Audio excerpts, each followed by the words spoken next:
तालीम है ना उस पर बहुत ज़्यादा फोकस किया और लोगों को इस तरफ लेके आए हैं कि वो अपना एक मयार जो है उन्होंने बुलंद किया, अपनी उनकी करेंसी देख लें। वजह से जो बायर है वो उनका इमेज बड़ा पॉजिटिव है, इंडियंस का हमारा नेगेटिव जाता है। जाहिर सी बात है, अभी उनकी इकॉनमी देख लें कितनी स्ट्रॉन्ग होगी, अगर उनका इमेज अच्छा है तो वो इस कदर की एजुकेशन भी है, वो इतने पढ़े लिखे हैं, उनको they are hard working persons, ठीक है, वो हमसे बहुत ज़्यादा आगे इन चीज़ों में, और उनकी जो वोकैबुलरी है और जो उनका इंग्लिश एक्सेंट है। देखिए जी, इंडिया हमसे बड़ा मुल्क है और तरक्की याफ्ता में उनकी पढ़ाई का जो लेवल है ना वो 99% है। इंडिया देखें जो भी डेवलप किया है, ठीक है, जिसमें मेजर माइलस्टोन जब आया जब उन्होंने सिलिकॉन वैली अपनी बनाई बेंगलोर के अंदर, तो डेफिनेटली जब वो आईटी के अंदर इतना इन्वेस्टमेंट टाइम और सब कुछ ग्रो कर चुके हैं। फिर जय हिंद दोस्तों पाकिस्तान में जो भी सरकार आती है वह पाकिस्तान को पूरी तरह से बर्बाद करती रहती है। वहीं भारत में पीएम मोदी की सरकार आने के बाद से भारत कितनी तेजी से विकास कर रहा है ये तो आप भारत की डिजिटल क्रांति से ही समझ सकते हो। आईटी और टेक्नोलॉजी के बहुत फोकस करें। अब आप कंप्यूटर की फील्ड में है,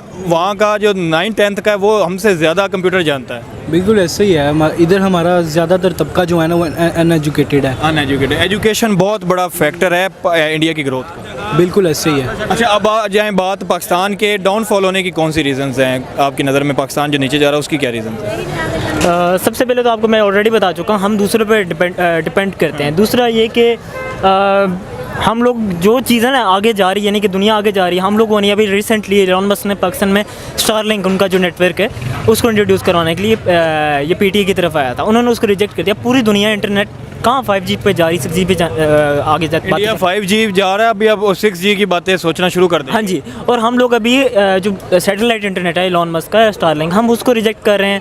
गेमिंग्स पे बैन लगा रहे हैं। अब इंडिया देखें गेमिंग इंडस्ट्री से कितना पैसा कमा रहा है। रिसेंटली हम एक गेम चली थी PUBG, हर घर में से एक ना एक गेमर निकलता है। जी बिल्कुल, और हम लोग इसको समझते हैं कि टाइम वेस्ट है। इस वजह से तो हमारे जो डॉलर्स हैं पाकिस्तान में नहीं आते और इंडिया में डॉलर्स आते हैं, क्योंकि वो बाहर से डॉलर्स आते हैं। गेमिंग होगी, IT हो गई, जो यूट्यूब है, हर चीज़ है, वो बहुत ज़्यादा टेक्नोलॉजी पे काम करे, जिसकी वजह से डॉलर्स इंडिया में जा रहे थे।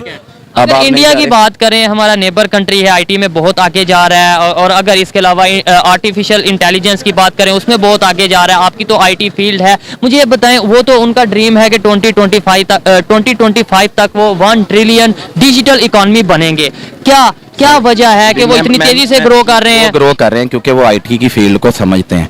उनका सिंपल डेट, आप जाते हैं, उनका कोई पेटीएम करके एक ऐसा ऐप है, आप कैब में बैठते हो, पेटीएम करके कुछ भी, आप इस तरह एक नॉर्मल ऐप दिया मैंने, वो कुछ भी बाय करने जाते हैं उसको यूज़ करते हैं। हमारे यहाँ अभी मैं यहाँ आया हूँ, अपनी बात बताऊँगा, मेरे पास कैश नहीं है, मैं बाय नहीं करता।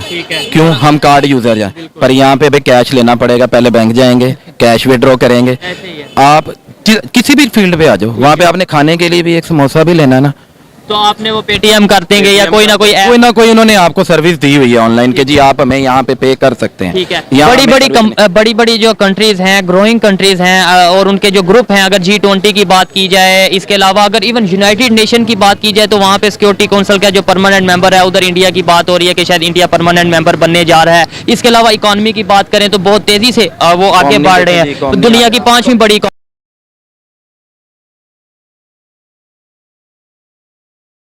इतना ही नहीं, पीएम मोदी की सरकार आने के बाद से भारत में डिजिटल क्रांति की वजह से आज भारत में लाखों लोग डिजिटली अपना बिजनेस करके करोड़ों रुपए तक की अर्निंग कर रहे हैं। आज भारतीय लोग share market, NFT, crypto currency जैसी ऑनलाइन चीजों के बारे में बहुत ही अच्छे से समझ रहे हैं और यहाँ पर अपना पैसा इन्वेस्ट करके बहुत सारा पैसा कमा रहे हैं। और इन्हीं सब में से अगर हम क्रिप्टो करेंसी के बारे में बात करें तो मैं जानता हूँ कि शायद आप इसके बारे में पहले से भी जानते होंगे, और अगर आप इसके बारे में नहीं जानते तो मैं आपको यहाँ पर बता दूं कि वास्तव में क्रिप्टो करेंसी एक डिजिटल करेंसी है जिसे कई देशों में मान्य किया गया है, और भारत जैसे देशों में इसे मान्य नहीं किया गया, बल्कि चाइना जैसे देशों में इसे बैन करके रखा गया है। और जिस प्रकार से भारतीय रुपए को RBI कंट्रोल करती है, US डॉलर को US फेडरल रिजर्व कंट्रोल करती है, उसी प्रकार से क्रिप्टो करेंसी को कोई भी देश और कोई भी गवर्नमेंट कंट्रोल नहीं करती। ये अपने आप में पूर्णतः स्वतंत्र है। ये बिल्कुल शेयर मार्केट के जैसे ही काम करता है, और इसी की वजह से यहाँ से लोग करोड़ों रुपए कमाते हैं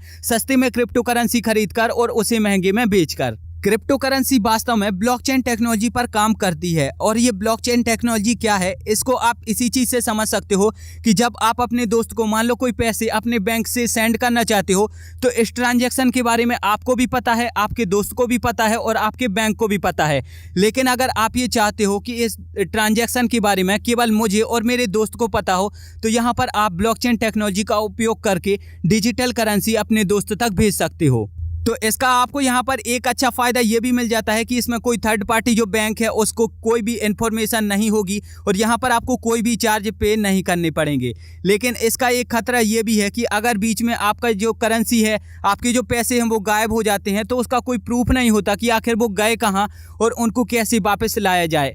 इस क्रिप्टो करेंसी का जिक्र करते वक्त आपने एक नाम जरूर सुना होगा और वो है बिटकॉइन। और बिटकॉइन भी एक क्रिप्टो करेंसी है और इसकी वैल्यू आज के दौरान तकरीबन 2 ट्रिलियन US डॉलर से ज़्यादा की है। लेकिन क्या आपको पता है कि भारत में भी कई ऐसे इंसान हैं जिनकी अपनी खुद की क्रिप्टो करेंसी है और उस क्रिप्टो करेंसी से वो करोड़ों रुपए कमा रहे हैं। तो इस चीज़ से आप समझ सकते हो कि मोदी जी की डिजिटल क्रांति की वजह से आज भारत कितना आगे बढ़ चुका है और इसी की वजह से आज भारतीयों का कितना ज़्यादा फायदा हो रहा है। वहीं अगर हम पाकिस्तान जैसे देशों की बात करें तो इनके यहाँ क्रिप्टो करेंसी तो छोड़ो, डिजिटल शब्द को भी लोग अच्छे से नहीं जानते। इनके यहाँ ना तो UPI चलती है, ना तो जोमेटो स्विगी जैसे ऐप चलते हैं और ना ही कोई अमेजॉन फ्लिपकार्ट जैसा कोई शॉपिंग ऐप चलता है। पाकिस्तानी आज भी पूरी दुनिया से बहुत ही ज़्यादा पीछे हैं और अपने इन्हीं कामों की वजह से वो बहुत ही ज़्यादा पीछे रहने वाले हैं। बेंगलोर के अंदर तो डेफिनेटली जब वो आईटी के अंदर इतना इन्वेस्टमेंट टाइम और सब कुछ ग्रो कर चुके हैं, फिर क्योंकि मेरे कुछ दोस्त हैं जो ऑलरेडी आईटी सेक्टर में हैं, जो डिफरेंट कंट्रीज़ के अंदर सर्व कर रहे हैं और वहाँ पे एक ख़ास इंडियन लॉबी है जो कि वर्कआउट करती है इसके ऊपर, ठीक है जी।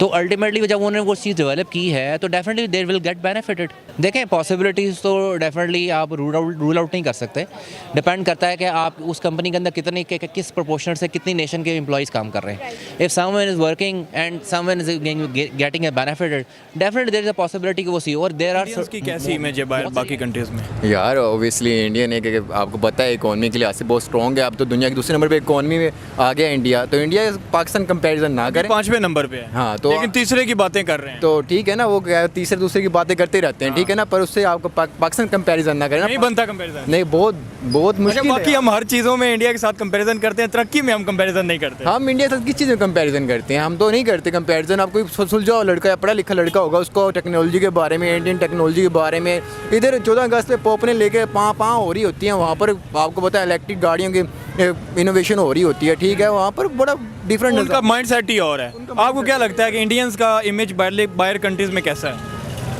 ऑब्वियसली उनका इमेज बहुत अच्छा है, लेकिन एज जो मिडिल ईस्ट कंट्रीज है ना, वो बाहर ज़्यादा उन पर ट्रस्ट नहीं करते। जो कंपैरिजन की आप बात कर रहे हैं तो हमारा कंपैरिजन सिर्फ यही है कि हमारी टांग ऊपर जा रही है उनसे। और तो सिर्फ कंपैरिजन टांग ऊपर करने में कंपैरिजन है। हाँ, टांग बॉर्डर पे खड़े हो कि हम बस टांग ऊपर कर रहे हैं, इससे ज़्यादा हमारा कंपैरिजन उनके साथ नहीं है। मैं अपनी फील्ड की बात करूँ ना, आपने वेब डेवलपिंग की बात की, तो उसमें कैसा कंपैरिजन देख रहे हैं पाकिस्तान में और इंडिया में? उसी का मैं बताने जा रहा हूँ कि अपनी फील्ड की बात करूँ तो मैं जो हालांकि पीएम मोदी की डिजिटल क्रांति पर आपका क्या कहना है, आप मुझे नीचे कमेंट में जरूर बताओ। एंड वीडियो अगर अच्छी लगी है तो चैनल को सब्सक्राइब करके बेल आइकन जरूर दबाओ।